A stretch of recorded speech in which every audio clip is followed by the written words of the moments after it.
role-playing simulations. So students may take on roles like policymakers, scientists, activists in a climate-related scenario.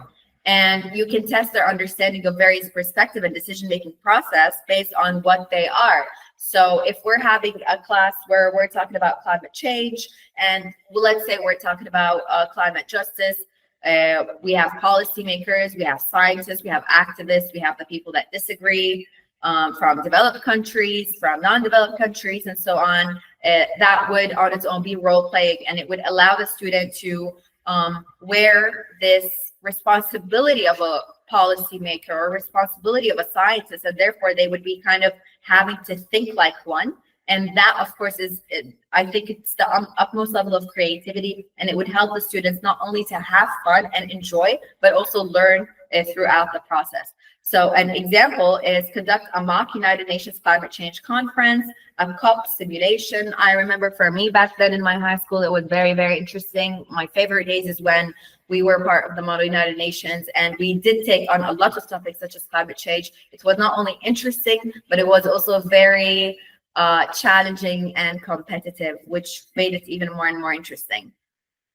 So the way that as teachers, as a student understanding can be peer assessment, evaluating each other's work. So the teacher does not evaluate it, students evaluate other students' work. Peer assessment, peer evaluation. Concept mapping is for the students to create diagrams linking key climate concepts such as carbon cycles, greenhouse effects, and renewable energy. Visuals, connections between topics, aiding retention, comprehension, and interactive gamification. So using educational games or simulation to assess learning in an engaging way. We also have written assessments and community-based assessment. The written assessment can go on as open-ended question. It could be an essay. It could be a report to analyze some climate issue, the effects of global warming, biodiversity, economic policy, climate mitigation, and so on. For an open-ended question, basically a little like the debate we had on. So encourage students to articulate their understanding and viewpoints in depth. We have a community-based assessment, so engaging students with communities by conducting surveys, hosting workshops, or creating awareness campaigns. Spreading the awareness campaigns would be very interesting, creative. Evaluates practical application of knowledge, fostering civic responsibility. So organize a tree planting drive and assess its environmental impact, for example. We also have digital portfolios, so you can have students compile their work over time, including project presentations and reflections. How it helps is that it tracks progress, demonstrates cumulative learning. We have post-lesson feedback, so self-assessment. Students reflect on their learning, identifying strengths and areas for improvement. Exit tickets, short responses at the end of the lesson to gauge immediate understanding, and so on. However, when we evaluate the students as teachers, I believe that a lot of us, we already know that. I'm just going to check in the chat box if we have any conversations going on. Oops. Okay, I think we're here. The chat box. Do we have any new? No, we don't. Okay, great. All right.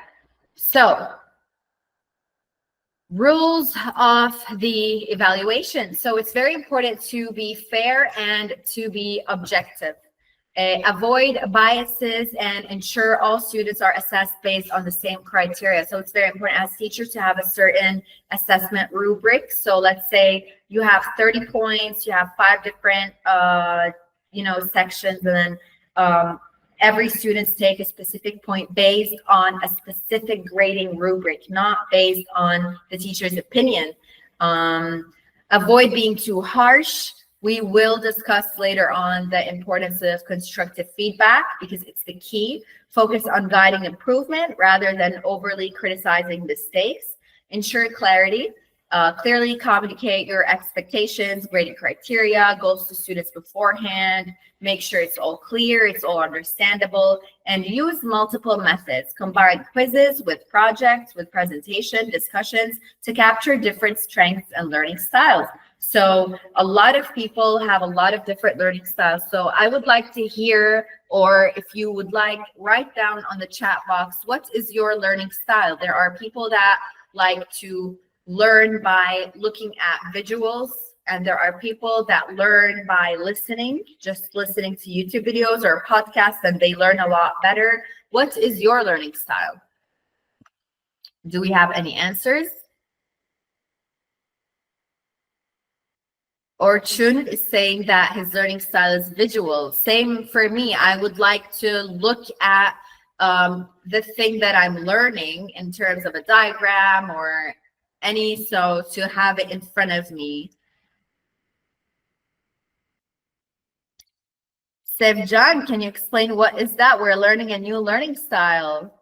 What is kinesthetic?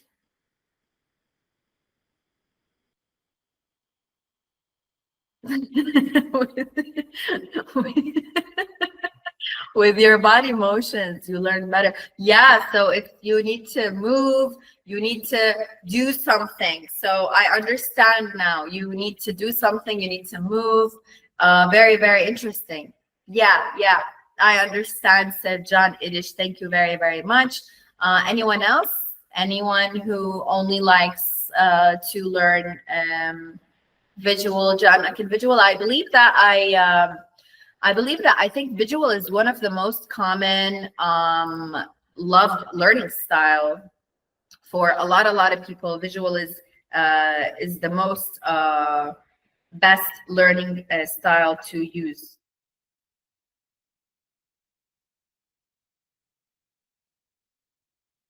Okay, so we can move on to the next slide. Thank you guys so much for your answers, for your participation. I really appreciate it. So constructive feedback.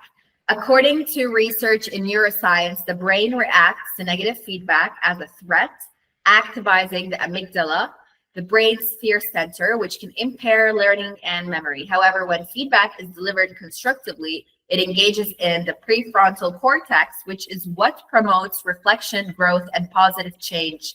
This is done by the Harvard Business Review Center for Creative Leadership. This is a research in neuroscience. And you have here a little visual regarding giving negative feedback, where it hits, and giving constructive feedback. So imagine that when you sit with a student and you tell them this is wrong, you did wrong, this is a big mistake, the student's brain would act like a threat has happened. So it activates the amygdala, and activating the amygdala, as you guys may know, that it already puts the body under the fight or flight. It makes the stress go high. There's no need for that. And this is why we're going to have constructive feedback each and every time. We're just going to be making sure the prefrontal cortex is promoting more reflection, more growth, and more positive change. Moving on. Why does constructive feedback matter? So it enhances performance and development, builds trust and stronger relationships. It encourages a growth mindset, creates a safe, supportive work or learning environment. And of course, what makes the feedback constructive is that it needs to be specific, actionable, kind, respectful, timely, balanced. When I say specific, it means focusing on clear behavior or results. Actionable means offering guidance for improvement. So it's something that I can do something about. Kind and respectful, delivered with empathy. Timely, given close to the event. And balance includes positives and areas for growth. So there are different techniques for giving a constructive feedback, and we're going to quickly go through a few of them. The SBI method, the situation behavior impact. So this method helps you stay objective and focused, describing the specific event or context, focus on observable actions, not personality, and explain how it affected you or the team. So for example, in yesterday's meeting, you interrupted Sarah multiple times, which made it hard for her to share her ideas, the impact. So you go SBI method, situation, behavior, impact, to make it more understandable. We also have the feedback sandwich. So feedback sandwich example is balancing the positive areas for improvement, balancing, like mentioning a positive aspect and then saying, but this area can be improved. It's very, very constructive.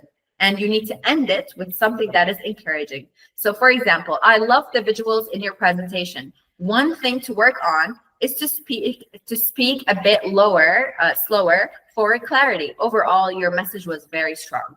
So of course, for teachers, this is the way that you say things, the way that you get on with the situation, with the feedback is very, very important for the student. Another way is asking before you tell. So it shows respect and opens the door for meaningful conversation. It's simple but powerful. So can I give you some feedback?